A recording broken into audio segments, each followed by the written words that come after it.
سب سے پہلے شکرگزار ہوں خداوند نے جس نے مجھے اس لائق سمجھا کہ آج میں آپ سب کے سامنے کھڑا ہوں کہ خداوند کے کلام کو اس کے منہ سے نکلے الفاظ کو بیان کرنے والا ہوں۔ آج میرے ساتھ نکالیں گے لوکا کی انجیل اس کا 23 باب اور اس کی 39 ورس سے لے کے اور شاگرد اس کے پیچھے ہو لیے اور اس جگہ پہنچ کر اس نے ان سے کہا دعا کرو کہ آزمائش میں نہ پڑو، اور وہ ان سے پر لٹکائے گئے تھے، ان میں سے ایک اسے یوں تانا دینے لگا، کیا تو مسیح نہیں، تو اپنے آپ کو اور ہم کو بچا۔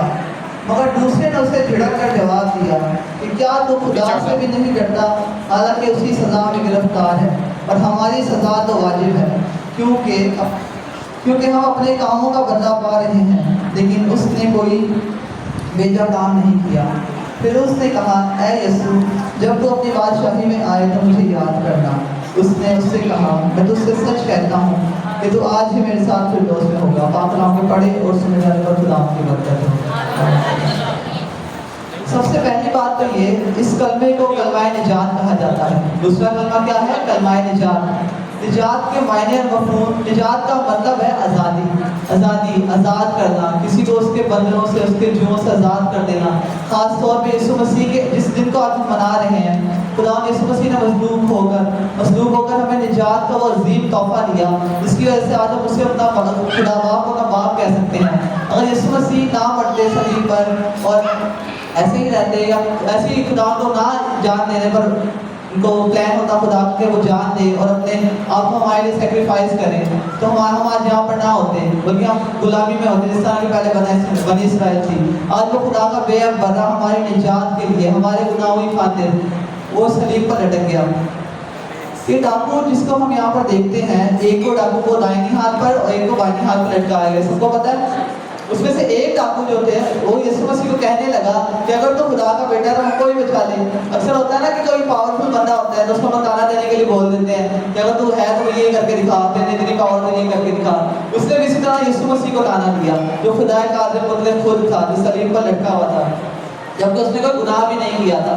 اس نے صرف ہمارے گناہوں کی خاطر وہ مصلوبیت کو سہا تھا، صرف ہماری نجات کے لیے۔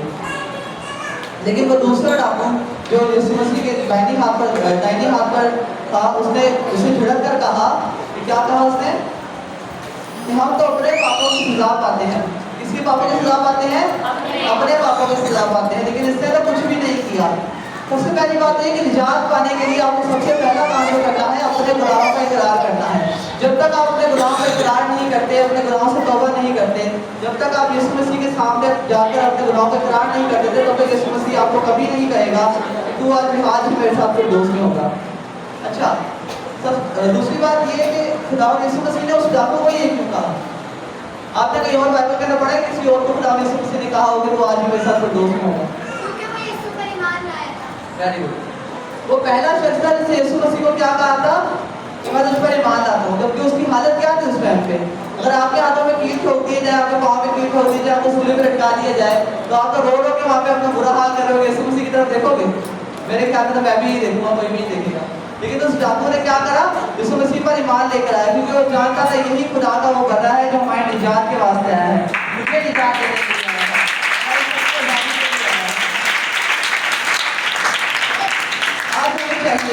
کہ ہم اسی ڈاکو کی طرح اس ڈاکو کی طرف نگاہیں لگائیں کہ اس نے یسوع مسیح کی صلیب کو تکا۔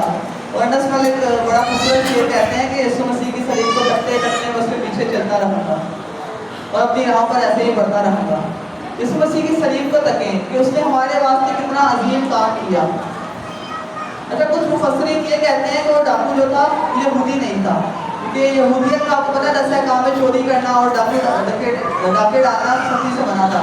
تو اس سے دوسرا اس کا ذریعہ یہ نکلتا ہے کہ یسوع مسیح نے جو نجات ہے وہ ہر قوم کے لیے، ہر قبیلے کے لیے، ہر ایک امت کے لیے اس نجات کو ٹھہرایا ہے، نہ کہ صرف مسیحیوں کے لیے یا صرف یہودیوں کے لیے۔ بس اس نے اس ڈاکو کو جب بولا کہ تو آج بھی میرے ساتھ فردوس میں ہوگا، وہاں پہ کئی کھڑے ہوئے لوگوں نے اعتراض بھی کیا ہوگا یہ تو ڈاکو کو بولے کہ تو آج میرے ساتھ فردوس میں ہوگا، جبکہ ڈاکو کو لوگ برا سمجھتے تھے۔ لیکن اس سے گناہگاروں کو ڈھونڈنے کے لیے آیا، نہ صرف یہودیوں کے اندر بلکہ پوری دنیا کے اندر، پوری قوم کے اندر۔ آج وہ آپ کے لیے آیا، جو میرے لیے آیا، جو پوری دنیا کے لیے آیا کہ جو کوئی اس پر ایمان لائے گا اور اس کا نام لے گا وہ کیا پائے گا؟ نجات پائے گا، اور وہی ہماری اپنی نجات ہے۔ آئے ہم اسی طرح ایک اور حوالہ نکالیں گے، رومیو 10 बाब और उसकी 9 आयत।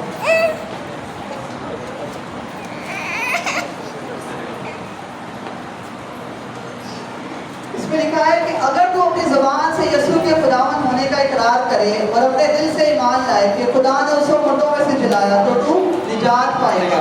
हम निजात किस तरह पा सकते हैं? अपने गुनाहों का इकरार करके, जिस तरह उस डाकू ने किया। उस डाकू ने क्या किया? यीशु मसीह को कहा कि मैं गुनाहगार हूँ। उसने अपने गुनाहों का इकरार किया कि हम तो अपने गुनाहों की सजा भुगत रहे हैं, लेकिन यीशु मसीह ने तो कोई गुनाह ही नहीं किया, वो सिर्फ हमारे गुनाहों की खातिर सलीब पे चढ़ गया। उसने यीशु मसीह को क्या कबूल किया? अपना निजात दहिंदा कबूल किया। उसने यीशु मसीह को निजात दहिंदा कबूल करके उसके सामने अपने पापों का, अपने गुनाहों का इकरार किया। अच्छा, कुछ लोग सिर्फ ये समझते हैं कि हम लोग अच्छे काम करेंगे तो यीशु मसीह के फर्जन के लाएंगे, लेकिन वो अच्छे काम करके साथ साथ बुरे काम भी करते हुए जा रहे थे, साथ साथ दुआएं करके, नमाजें करके अपने बुरे काम पर छुड़ाए। लेकिन ऐसे नहीं होता। अगर आप वाकई यीशु मसीह के ऊपर अपना पक्का ईमान रखते हो, वाकई आप यीशु मसीह को अपनी ज़िंदगी में कबूल करते हो, तो आप कभी भी गुनाह नहीं करोगे। आपके अमाल से जाहिर होगा कि आप यीशु मसीह के फर्जंद हो। किसके फर्जंद हो? यीशु मसीह के। तो पहली बात तो ये है कि अमाल जो है वो हमें यीशु मसीह से मिलाते नहीं, लेकिन हमारा ईमान हमें मिलाता है। ठीक है, तो लेकिन जब ईमान होगा तो कामिल ईमान की पहचान क्या है? अमाल। जब हमारे अमाल अच्छे होंगे तो हमारा ईमान भी क्या होगा? मजबूत होगा और पक्का होगा। इसलिए खुदावंद का बंदा क्या ये बोलते हैं कि अमाल के साथ, ईमान के साथ अमाल भी बहुत ज़्यादा ज़रूरी है।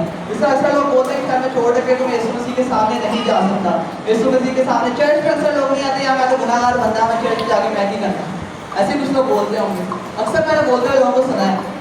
तो इसलिए जैसे अगर ये डाकू भी चाहता तो ये यीशु मसीह को कह सकता, नहीं कहता कि मैं अगर तुम बादशाह में जाए तो मुझे याद करना, लेकिन उसने क्या किया? अपने गुनाह को इकरार करके यीशु मसीह को निजात दहिंदा कबूल किया। आज हमें चाहिए कि हम यीशु मसीह को अपना निजात दहिंदा कबूल करें, उसकी बातों पर अमल करें, उसके सामने गुनाह का इकरार करें, ताकि जब हम अपने गुनाह का इकरार करेंगे, आपको पता है गुनाह का इकरार करने के बाद इंसान का जो दिल होता है बहुत हल्का हो जाता है। और यीशु, अब हमारे खुदा के अलावा कोई ऐसा है जिसके सामने हम आंसू बहा सकें। आंसू बहा के दुआ की जाती है, अपने यीशु मसीह से गुनाह का इकरार किया जाता है, तो वो दुआ डायरेक्ट यीशु मसीह सुनते हैं। जिस तरह इस डाकू की सुनी, उसने भी अपने कराने के दफों को तकलीफ के अंदर था, इंतहाई तकलीफ के 2-2 इंच के कील होते हैं, 2-2 इंच मोटे कील और तकरीबन 10-10 इंच के लंबे कील जो उनके हाथों और पाँव में लगाए जाते थे। तो मेरे ख्याल में वो बहुत ही ज़्यादा तकलीफ वाला मंजर होता होगा जब उनको किया जाता होगा इस तरह से। अब फिल्मों में भी देखा होगा अक्सर लोगों ने किस तरह से तकलीफ होती है लोगों को, अक्सर भाग रहे होते थे लोग। लेकिन नहीं, उस डाकू ने अपनी तकलीफ को बुला के क्या किया? अपने गुनाहों का इकरार किया, सिर्फ किसके लिए? अपनी निजात के लिए। और यीशु मसीह ने उसको खूबसूरत कलमा कहा जो आज तक किसी को नहीं कहा था कि तू आज ही मेरे साथ कहाँ पर होगा? फिरदौस में होगा। फिरदौस जो है हेवन का, जन्नत का सबसे आला मकाम है, सबसे आला हिस्सा जो है वो क्या है? फिरदौस है, जो सबसे खूबसूरत जगह है जन्नत के अंदर। तो वहाँ पर यीशु मसीह ने उस डाकू को रखा। तो इसी तरह हमें चाहिए कि हम उस डाकू की मानिब जो है, दूसरे डाकू की तरह नहीं जो कि यीशु मसीह को ताने मार रहा था कि अगर तू जिंदा खुदा का बेटा है तो अपने हमें भी बचाओ, खुद को भी बचा। ऐसे ही बल्कि हमें चाहिए कि हम गुनाह को इकरार करें और उसके तो अपनी निजात को पाने के लिए उसके सामने पर सर झुकाएं, उसके पीछे चलें। अक्सर लोग कहते हैं कि जी सारा बपतिस्मा लेने के बाद भी अक्सर लोग जो है गुनाह में लगे होते हैं, तो उन्होंने उनका ईमान कामिल नहीं होता। क्या इस डाकू ने तो बपतिस्मा लिया था? क्या इस डाकू ने यीशु मसीह के सामने पहले कभी मिला रहा यीशु मसीह से? मेरे ख्याल में नहीं, क्योंकि जिस तरह से वो मिल रहा है, हाँ सुना जरूर होगा उसने कि यीशु मसीह इस तरह का शख्स है जो खुदा का बेटा कहलाता है, लेकिन उसने क्या डाला? उसने बपतिस्मा लिया। जरूरी नहीं कि आप अपने बपतिस्मे से, बपतिस्मा जो है सिर्फ और सिर्फ ये शो करता है कि आप निजात याफ्ता हैं, लेकिन आपकी निजात किस तरह से? आपके कामों से पता लगेगा, आपके ईमान से पता लगेगा आपकी निजात कैसी है, आपके गुनाहों को इकरार करने से पता लगेगा। जब आप एक दफ़ा अच्छी तरीके से अपने गुनाहों का इकरार करके तौबा करते हैं तो दोबारा आप उनकी तरफ नहीं जाते, क्योंकि आपका ईमान किस पर होता है? यीशु मसीह पर होता है कि उसने हमें निजात दे दी है। और इसी तरह जब आप पक्के निजात याफ्ता बन जाते हैं ना, गुनाह वाला जिंदगी की तरफ दोबारा नहीं जाते। और यीशु मसीह फिर आपसे भी कहता है कि तो आज भी मेरे साथ फिरदौस में होगा। आज के पाक कलाम को सिर्फ खुदा ने आपको और मुझे बहुत बड़ा बरकत